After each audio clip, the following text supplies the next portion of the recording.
నమస్తే, మీరు చూస్తుంది సుమన్ టీవీ. నేను మీ కీర్తి. నాతో పాటు ఉన్నారు ప్రముఖ ఆధ్యాత్మికవేత్త, ఆస్ట్రాలజర్ చిర్రావూరి శ్రీరామ శర్మ గురుగారు. నమస్తే గురుగారు. నమస్కారం అండి. గురుగారు, మహాలయ పక్షాలు మొదలయ్యాయి కదా, ఈ రోజుల్ని ఎలా సద్వినియోగం చేసుకోవాలి, ఏం చేయాలి, ఏం చేయకూడదు, ఈ వీడియో ద్వారా సుమన్ టీవీ ప్రేక్షకులకి తెలియజేద్దాం. మాతృదేవో భవ, పితృదేవో భవ, ఆచార్య దేవో భవ. సుమన్ టీవీ ప్రేక్షకులందరికీ కూడా పితృదేవత ప్రసాద సిద్ధిరస్తు. రాబోయేవి మహాలయాలు. ఈ మహాలయము అనేటువంటి పదానికి మహాన్ ఆత్యంతిక లయ యత్ర మహాలయ అని దానికి డెఫినేషన్ చెప్పారు సాంస్క్రిట్లో. అంటే సాంస్క్రిట్ పదానికి ప్రతిదానికి కూడా ఒక డెఫినేషన్ ఉంటుంది. ఇలాగే ఎందుకు పిలవాలి అంటే ఇలా ఈ కారణం వల్ల పిలవాలి అని. మహాన్ అంటే చాలా గొప్పదైనటువంటి, ఆత్యంతికము అంటే ప్రతిదానికి ఒక ఎండ్ ఉంటుంది. ఈ రోజు మనకి ఎండ్ అంటే రాత్రి 11 o'clock పడుకునే వాళ్ళు కొంతమంది ఉంటారు, 12 కొంతమంది ఉంటారు. ఎవరు ఎప్పుడు పడుకుంటే ఈ రోజు వాళ్ళకి అప్పుడు ముగుస్తుంది. కానీ ఈ రోజుతోనే అయిపోలేదుగా, మళ్ళీ రేపు లేస్తాం, మళ్ళీ ప్రారంభం చేస్తుంటాం. కానీ ఏది ఎండ్ అయిన తర్వాత మళ్ళీ ఇంకోటి ఉండదో దాన్ని ఆత్యంతికము అంటారు. అంటే చివరి ఎండ్ అనమాట. అటువంటి లయం అంటే దాంట్లో మెర్జ్ చేసేటటువంటి శక్తి దేనికుందో దాని పేరు మహాలయం. అంటే గొప్పదైనటువంటి, వాళ్ళకి ఇంకోటి మరుజన్మ కానీ ఇంకో లోకం కానీ లేకుండా లయం చేసేది, దాని పేరు మహాలయము. ఈ మహాలయ పక్షాలలో పితృదేవతల్ని మనం ఉద్దేశించి కర్మలు చేయమని మనకి చెప్పారు. ఈ మహాలయం ఎప్పుడు తీసుకోవాలి అంటే ఎవ్రీ మంత్ ఒక్కొక్క రాశిని మారుతూ ఉంటాడు సూర్యుడు.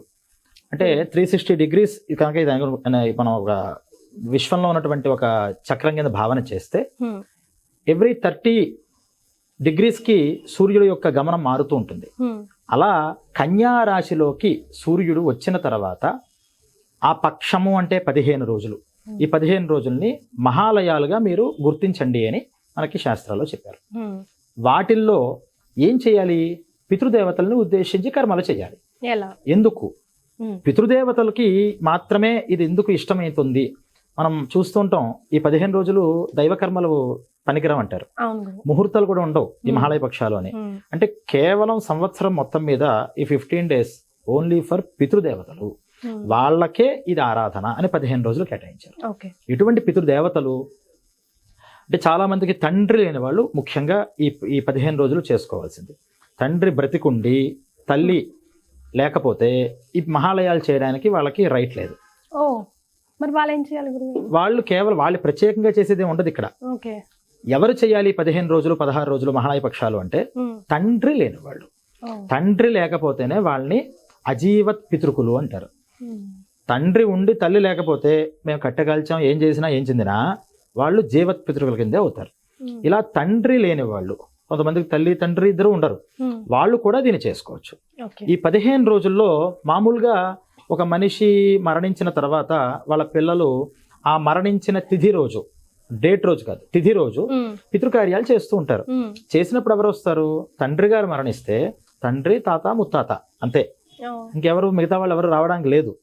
కానీ ఈ మహాలయాల్లో ఎవరికి అయితే రిలేషన్స్ ఉన్నాయో వాళ్ళందరికీ కూడా ఫుడ్ పెట్టేటటువంటి అవకాశం ఈ మహాలయము. అంటే పితృకార్యాలలో కేవలం తండ్రిని ఉద్దేశిస్తే తండ్రి వర్గానికి, తల్లిని ఉద్దేశిస్తే తల్లి వర్గానికి పెడతారు. కానీ మహాలయాల్లో అటు అమ్మమ్మ, తాతయ్య, ఆ పైన 2 తరాలు అంటే 3 తరాలు వాళ్ళవి, మేనమామలు, పెద్ద తల్లులు, పిన్నతల్లులు, మేనత్తలు, పిల్లనిచ్చిన మామగారు, అత్తగారు, ఇంకా మనం స్నేహంగా ఉండి బాగా ఫ్రెండ్షిప్ చేసాం, పాపం వాళ్ళు మరణించారు, వాళ్ళకి కూడా ఇప్పుడు పెట్టచ్చు. చదువులు చదువుకున్నాం ఎవరి దగ్గర, ఆ చదువు వల్లే బ్రతుకుతున్నాం, వాళ్ళకి కూడా ఈరోజు భోజనాలు పెట్టచ్చు. ఇలా అందరికీ సర్వే సర్వత్రా మనం వాళ్ళని తృప్తి చెందించాలి అంటే ఈ మహాలయ పక్షాల్లోనే సాధ్యం అవుతుంది, మిగతా చోట్ల అవ్వదు. ఈ మహాలయ పక్షాలలో కూడా ఒక్కొక్క రోజు, పక్షము అంటే 15 అని చెప్పుకున్నాం కదా, 16 అని కూడా ఒక వాదన ఉంది మన శాస్త్రాల్లోనే. 16 అంటే ఆశ్వయుజ పాడ్యమి అంటే 15 అమావాస్యతో పూర్తవుతే 16th డే కూడా మహాలయ పక్షం కింద కొంతమంది పెద్దవాళ్ళు కొన్ని గ్రంథాల్లో మహర్షులు కూడా చెప్పారు. ఈ 15 రోజుల్లో ఒక్కొక్క రోజు చేసేటటువంటి ప్రాసెస్ ఒక్కొక్కటి చెప్పారు. అంటే కొంతమంది యాక్సిడెంటల్ డెత్స్ అవుతాయి. యాక్సిడెంట్ అయిన వాళ్ళకి ఏమవుతుంది? ఎన్ని పితృకార్యాలు చేసినా పూర్ణంగా వాళ్ళు రిలీజ్ అవ్వరట, ఎక్కడెక్కడో మధ్య మధ్యలో ఆగుతూ ఉంటారు. వాళ్ళని ఎన్ని పరిహారోపాయాలు చేసినా వాళ్ళ యొక్క ప్రభావం మా మీద ఉంటోందండి, మాకు ఎవరో కనిపిస్తున్నారు, అనిపిస్తున్నారు, లేకపోతే సమస్యలు వస్తున్నాయి అని చెప్తూ ఉంటారు. అటువంటి వాళ్ళందరికీ కూడా ఇప్పుడు మహాలయం చేయడానికి ఒక రోజు కేటాయించారు. అలా కొంతమంది సన్యాసం పుచ్చుకుంటారు, మాకు ఫ్యామిలీస్ ఇవన్నీ వద్దు, మేము సన్యాసం పుచ్చుకుంటామని. సన్యాసం పుచ్చుకునేటప్పుడు వాళ్ళు ఏం చేస్తారంటే ఈ కుటుంబంతో సంబంధం లేకుండా బ్రతికుండగానే వాళ్ళు ఆ పితృకర్మలు చేసేసుకుంటారు. వాళ్ళకి సంబంధం లేదు, కానీ ఫ్యామిలీ మెంబర్స్కి వాళ్ళతో సంబంధం ఉంటుంది. వాళ్ళు కనుక సన్యాసం పుచ్చుకుని ఎవరైనా మరణించినట్లయితే వాళ్ళకి ఒక రోజు కేటాయించారు. అలాగే కొంతమంది పాము కాటుల వల్ల, విషం వల్ల, వైరస్లు, మన కరోనా వైరస్ వచ్చింది, ఈ వైరస్ కూడా విషం కింద మనం భావన చేయొచ్చు. వీటిల్లో మరణించిన వాళ్ళు కొంతమంది ఉన్నారు. వాళ్ళకి స్పెషల్గా ఒక డే రోజు వాళ్ళ కనుక చేసినట్లయితే వాళ్ళందరూ కూడా రిలీజ్ అవుతారు. అంటే రిలీజ్ మనం చెప్పుకున్నాం కదా, మహాలయ అంటే రిలీజ్ చేసేది, పూర్తిగా వాళ్ళని రిలీజ్ చేసేది. అందుకని ఈ 15 రోజులు కూడా పితృపక్షాలు అని కూడా ఇంకో పేరుంది. ఈ 15 రోజులు ఈ తండ్రి లేని వాళ్ళు, తల్లిదండ్రులు లేని వాళ్ళు ఎవరైతే ఉన్నారో వాళ్ళందరూ కూడా పితృక్రియలు చేయాలి. పితృక్రియలు చేయడం వల్ల వంశాభివృద్ధి జరుగుతుంది. ఎందుకు ఈ పితృదేవతలకు ఆరాధన చేయాలి అనేటటువంటి విషయం మనం తెలుసుకుంటే, దేవతలకి మనం పూజ చేస్తే వాళ్ళు ఆనందపడతారు, చేయకపోతే నాకెందుకు పూజ చేయలేదు అని అడగరు. కానీ పితృదేవతలకి కనుక మనం ఆరాధన కనుక చేయకపోతే ఖచ్చితంగా వాళ్ళు బాధపడతారట. ఎందుకంటే మనం పెట్టేటటువంటి అన్న ఉదకాల వల్లే వాళ్ళకి ఆయా లోకాల్లో భోజనం అనేది లభిస్తుంది. అది పెట్టనప్పుడు ఆకలితో ఉన్న వాళ్ళు ఎలాగైతే బాధపడతారో అలా బాధపడితే అది వాళ్ళకి తర్వాత వంశీకులకి మంచిది కాదు అని చెప్పారు. వీటిల్లో కూడా ఈ పితృదేవతలు అనేటటువంటి వాళ్ళు ఎవరైతే ఉన్నారో, మామూలుగా తల్లి తండ్రి కనుక మనకి మరణించినట్లయితే వాళ్ళని తల్లిదండ్రులనే అంటాం.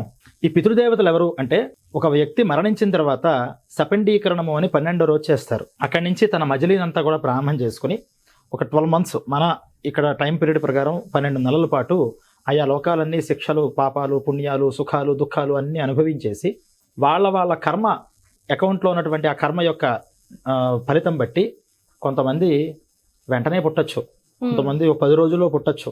ఇక్కడ మరణించిన వాళ్ళు మళ్ళీ పుట్టచ్చు. శాస్త్రంలో ఏం చెప్పారంటే 300 years పడుతుందయ్యా ఒక వ్యక్తి మరణించి మళ్ళీ పుట్టాలంటే అని కామన్గా చెప్పారు.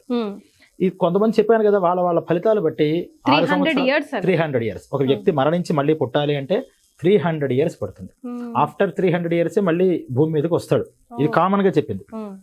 కొంతమంది వాళ్ళ పుణ్య పాప విశేషాలు బట్టి ఎర్లీగా రావచ్చు, అది మనం సర్వత్రా మనం దాని క్యాల్కులేషన్ చేయలేం. ఇటువంటి వాళ్ళు ఎవరైతే ఇక్కడ మరణించి వెళ్ళారో వీళ్ళంతా కూడా ఈ మజిలీ పూర్తయిన తర్వాత ఆ స్వర్గలోకంలోనూ నరకలోకంలోనూ వాళ్ళ పుణ్యాలు అనుభవించి మళ్ళీ భూమి మీద పుట్టేస్తారు.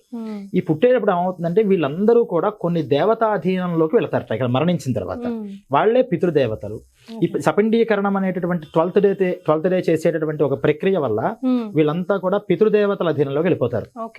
వాళ్ళు ఏం చేస్తారంటే కన్వర్ట్ చేస్తూ ఉంటారు. ఇక్కడ మనం పెట్టేటటువంటి ఫుడ్ని అంటే పిండ రూపంగా, తిలోదకాల రూపంగా మనం చేసేది ఏదైతే ఉందో ఇది వాళ్ళు కన్వర్ట్ చేసి దేవలోకంలో ఉంటారు. దేవలోకంలో ఉన్న వాళ్ళకి ఇక్కడ మనం తిన్నట్టు ఇడ్లీ సాంబార్ ఉండదు వాళ్ళకి. మరి వాళ్ళు ఏం తినాలి? వాళ్ళ ఆనందాన్ని అక్కడ అనుభవిస్తూ ఉంటారు. దీని వెంటనే అక్కడ ఆనందము అనేటటువంటి విషయంగా దాన్ని కన్వర్ట్ చేస్తారట. అక్కడ వాళ్ళకి చక్కటి మంచి స్మెల్ వస్తుంది, చల్లదనం ఉంటుంది, అలా కన్వర్ట్ అయిపోతుంది. గంధర్వలోకంలో ఉంటారు, వాళ్ళు భోగంతో సుఖాన్ని అనుభవిస్తారట. అలా ఇది అక్కడ అలా కన్వర్ట్ చేస్తారట. నరకలోకంలో ఉన్న వాళ్ళకి ఆకలి దాహం బాగా వేస్తూ ఉంటుంది. ఇక్కడ పెట్టేటటువంటి ఈ ఫుడ్ ఈ పిండ ప్రధానాలు ఏవైతే ఉన్నాయో ఈ పితృదేవతలు కన్వర్ట్ చేసి వాళ్ళకి అక్కడ ఆకలిని దప్పికని తీర్చేస్తారట. వాళ్ళేం తినకుండానే ఆకలి దప్పులు తీరిపోతుంటాయి. కొంతమంది మళ్ళీ భూమి మీద పుడతారు కదా, వాళ్ళని కూడా కన్వర్ట్ చేసి ఈ భూమి మీద మనం తినేటటువంటి ఫుడ్ కింద ఏర్పాటు చేస్తారట. పశుపక్ష్యాలు కింద పుడతారు, అవి తినే గడ్డి కింద, విత్తనాల కింద వాళ్ళు కన్వర్ట్ చేస్తూ ఉంటారట. అందుకని ఈ పితృదేవతల్ని మనం ఫస్ట్ తృప్తిపరచాలి అని ఈ మహాలయ పక్షం అంతా కూడా చెప్పబడింది అనమాట. ఈ 15 daysలో లేక 16 daysలో ఒక్కొక్క రోజు ఒక్కొక్క విధానంతో చేసే పద్ధతి ఒకటి ఉంది. అల్టిమేట్గా ఉత్తమ పక్షం అంటారు.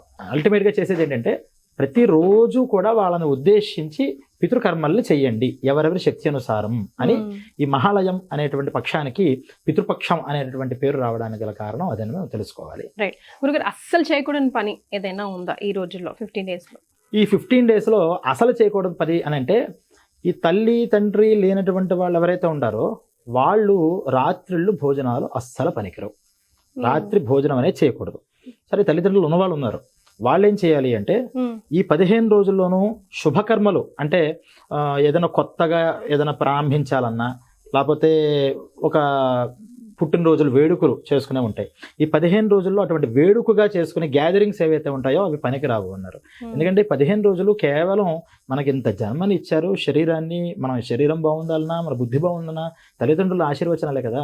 వాళ్ళ కోసం ఇంత చేసినప్పుడు వాళ్ళని మనం గుర్తుంచుకుని మనం చేసేటటువంటి కర్మలలో మళ్ళీ ఆనందాలు, పార్టీలని, ఇంకోటిని చేస్తే వాళ్ళని మనం దృష్టిలో పెట్టని వాళ్ళం అవుతాం. అందువల్లే మనం ఏదైనా విషయంలో సిన్సియారిటీగా మనం చేస్తున్నప్పుడు, కొంతమంది ఎవరైనా మరణించినప్పుడు మౌనం పాటించండి అంటాం. ఒక నిమిషం 2 నిమిషాలు మౌనం పాటిస్తూ ఉంటారు.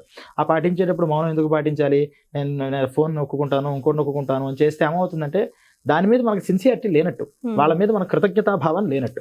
అలా ఈ 15 రోజులు కూడా తల్లిదండ్రులు ఉన్నవాళ్ళు కానీ లేనివాళ్ళు కానీ ఆ ఇంట్లో ఎవరో ఒకరు మరణించైతే ఉంటారు కదా, వాళ్ళని దృష్టిలో పెట్టుకుని ఈ పితృకర్మలు జరగాలి ఈ 15 రోజులు అని ఉండాలి తప్పితే శుభకార్యాలు అనేటువంటివి పనిచేయవు. అలాగే రాత్రిపూట భోజనాలు అనేవి నిషిద్ధంగా చేయమన్నారు.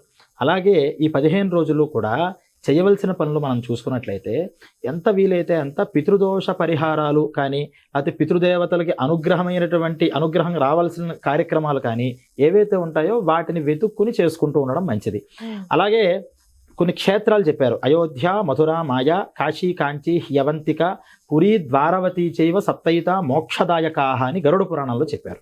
ఈ 7 క్షేత్రాలు ప్లేసెస్ చెప్పి, ఒకటి అయోధ్య, ఇంకోటి మధుర, ఇంకోటి మాయాపురి అంటే హరిద్వార్, కాంచి అంటే కాంచీపురం, అవంతిక అంటే ఉజ్జయిని, పురి, అవంతికాపురి, ద్వారవతి, ద్వారక, ఈ 7 ప్రదేశాల్లో ఈ 15 రోజుల్లో వాళ్ళ శక్తి అనుసారం ఏది దగ్గరికి వెళ్ళగలుగుతామో, ఏది అనుకూలం ఉందో అక్కడికి వెళ్ళి ఈ పిండ ప్రదానాలు కనుక చేసినట్లయితే అనంత కోటి తృప్తి వాళ్ళకి కలుగుతుందట. అంటే ఉత్తి రోజుల్లో పెట్టినప్పుడు ఒక పిండం వల్ల ఒక పరిమాణం అంటే ఒక మీల్ వాళ్ళకి లభిస్తే, ఇటువంటివి చేయడం వల్ల, ఇటువంటి రోజుల్లో చేయడం వల్ల ఏమవుతుందంటే 1 year కావాల్సిన ఫుడ్ అంతా వాళ్ళకి అక్కడ స్టాక్ అయి ఉంటుంది. ఇందాక మనం చెప్పుకున్నాం ఎలా స్టాక్ అవుతుంది అంటే పితృదేవతలు వాటిని ఎంత పుణ్యం చేశారు, పలానా ప్రదేశంలో చేశారు కాబట్టి వీళ్ళకి 1 year పాటు ఈ ఫుడ్ని మనం వాళ్ళకి అందించాలి అని ఆ లెక్కలన్నీ వాళ్ళు వేసుకుంటారట. చాలా సంతోషం గురుగారు, ఎన్నో తెలియని విషయాలు తెలియజేశారు. ధన్యవాదాలు.